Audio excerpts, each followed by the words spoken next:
All right, people, this is Harris Sultan, and the war in Iran is heating up. And President Trump, 2 days ago, posted this. A whole civilization will die tonight, never to be brought back again. I really wish he hadn't used the word civilization.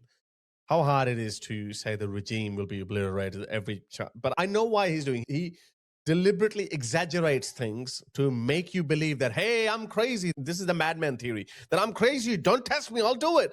But Trump has pulled out at least 6 times from these threats. That's why people call him Taco, which is such a stupid term.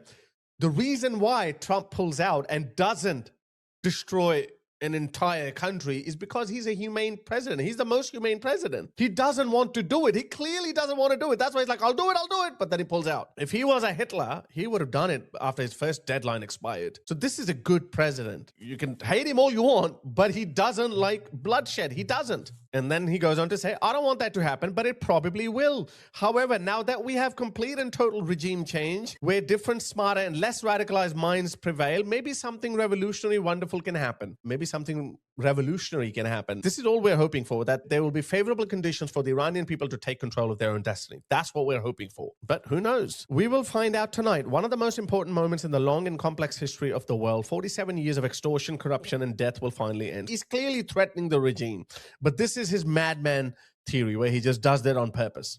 By the way, Iranian people understand that they are suffering from cancer in the form of the Islamic regime. And in order to get rid of that cancer, they have to go through chemotherapy, which hurts the patient too. But it is necessary if you want to get rid of this cancer. Let me show you what Iranian people are saying, okay?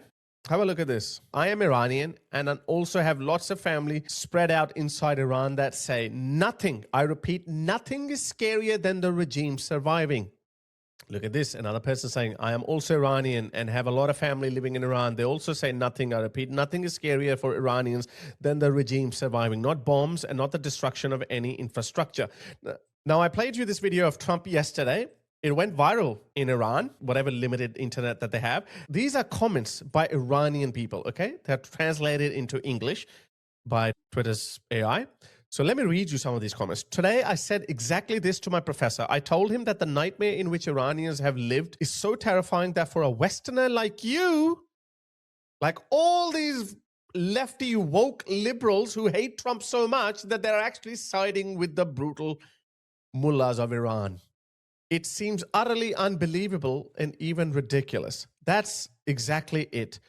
This is where Trump said that, oh, you know what, we have to destroy them. And he told off this reporter that they, i.e. the Iranian people, live in the world that you have no knowledge of. You know nothing about that world, how brutal that world is. All I can tell you is they want freedom. They have lived in a world that you know nothing about. It's a violent, horrible world. If I lived in that world, what do I want? Do I want my power grids to be bombed so the hold of the Islamic regime can be weakened? Or don't bomb the power grids and leave the regime intact? I know this is not my place, but I am allowed to do a thought experiment. And I'm telling you, I would want my country to be bombed and free, then not bombed and be enslaved to this brutal, tyrannical regime that has tormented everyone. Why would they want you to blow up their infrastructure, to cut off their power? Wouldn't that be punishing Iranians for the actions of the regime? They would be willing to, and it's suffering, they would be willing to suffer that in order to have freedom. They say a country of 90 million people, almost everyone is touched by the brutality of this regime. So let me read you some more of these comments. That's exactly it. No one but Iranians who have lived under the shadow of the cleric's wretchedness can understand our words and our pain. I'm glad that the president of the world's most powerful country has understood this and is standing by us today. Let me show you who these people are. Look at this. Let me read you another one. That's the top comment. That's the second top comment. That arrow that whizzed past Big Trump's ear, I think he meant bullet, it's just bad translation, was really a bullet that passed by us, the people of Iran, and it was us who escaped with our lives with it. So basically they're saying that thank goodness Trump didn't die that day. And other Iranians saying, hands off to him. No president in the world has ever talked about these things with such detail. The rest are all silent and their tongues are up their asses. Hats off to him. So Iranians are absolutely loving this, appreciating this, okay? Absolutely appreciating this. But the liberals of the world, look at this, Ben Stiller, stop the escalation, end the war now, no one wants this. Tweeting from his cushy mansion in Malibu.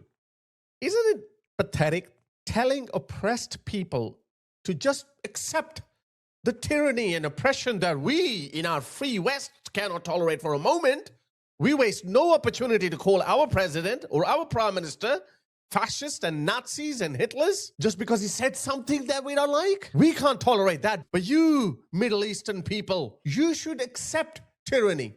You should accept the brutality of your leaders just so I don't have to pay more at the petrol station. In my opinion, this is the worst form of moral cowardice.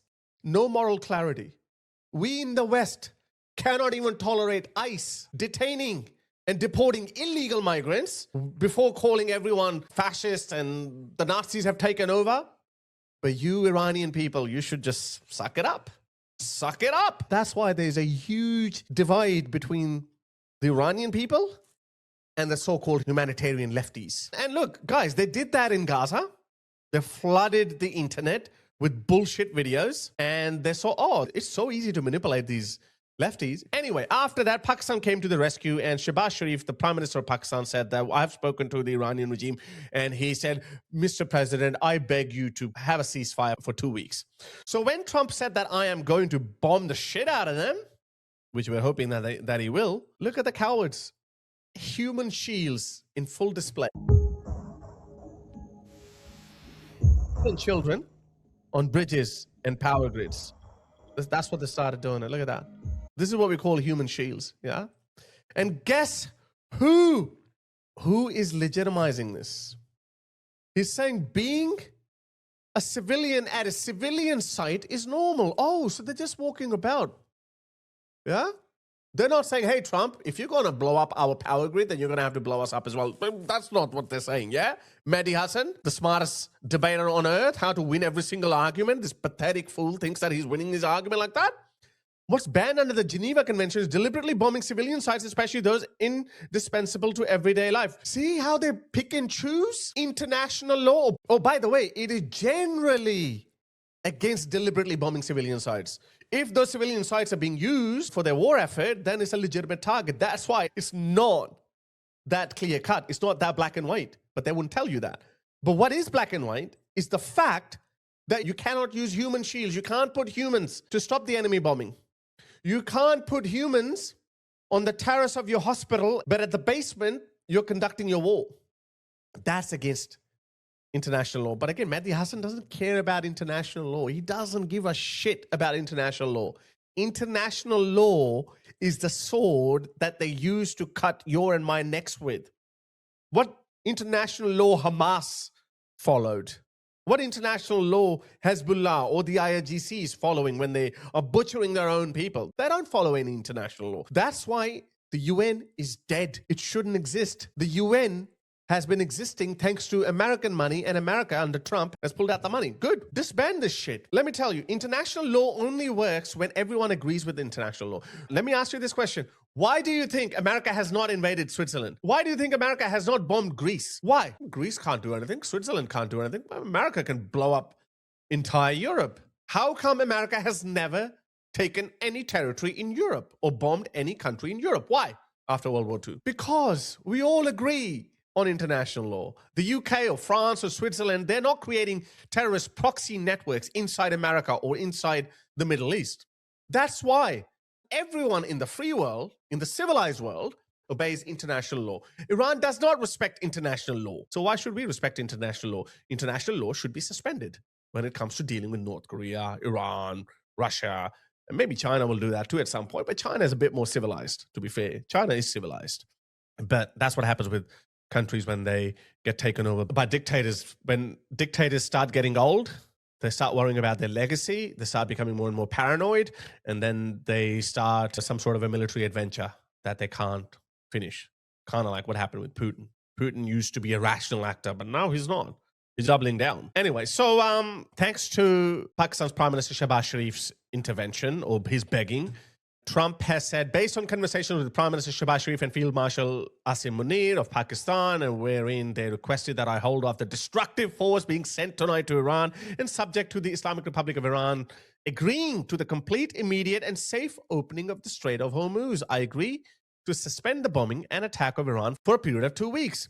This will be a double-sided ceasefire. The reason for doing so is that we have already met and exceeded all military objectives and are very far along with a definitive agreement concerning long-term peace with Iran and peace in the Middle East. We received a 10-point proposal from Iran and believe it is a workable basis on which to negotiate. Almost all of the various points of past contention have been agreed to between the United States and Iran. I really hope Trump is just buying more time.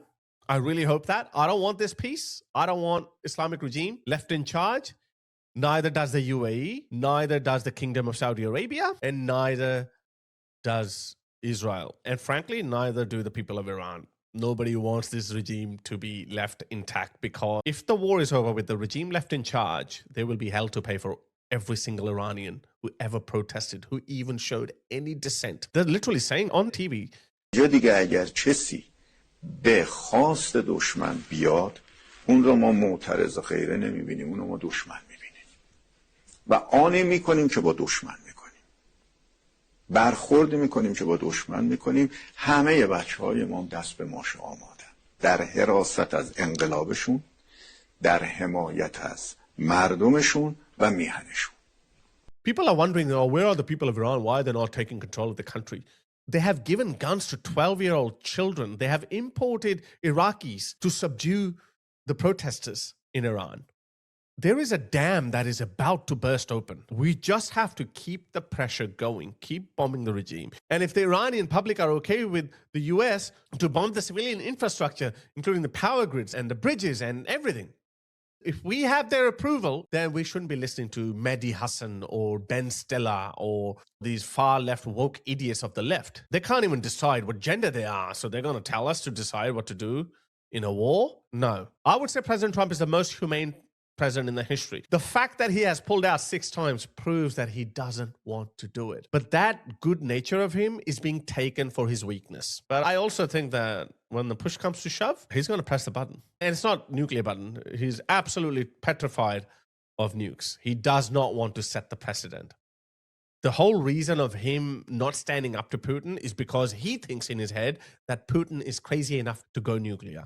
That's the only, it's not because Putin has got his compromised photos and videos when he went to Moscow 20 years ago with some prostitute pissing on him. No, that is BS. Because if that were the case, Putin would have already released it by now, because America, even under Trump, has been giving non-stop intelligence assistance to Ukraine. I think he paused it for about 2 weeks after that fiasco when he met Zelensky. That part alone, intelligence sharing alone, is probably the most critical piece of assistance the US can provide to Ukraine. It's the US intelligence that tells Ukraine where these facilities are, where they are storing ammunition, etc. All of that comes from the US intelligence assistance that is given to Ukraine. As I said, sometimes he exaggerates a bit too much. He shouldn't have used the term civilization. He should have said that I'm going to destroy everything belonging to the regime. I have the support of the Iranian people. Iranian people want me to bomb the shit out of them. And hey, look, he said that so many years ago. Listen to him.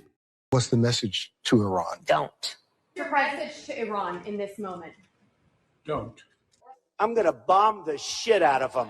It's true. I don't care. I don't care. One more time. I'm going to bomb the shit out of them. It's true. I don't care. I don't care.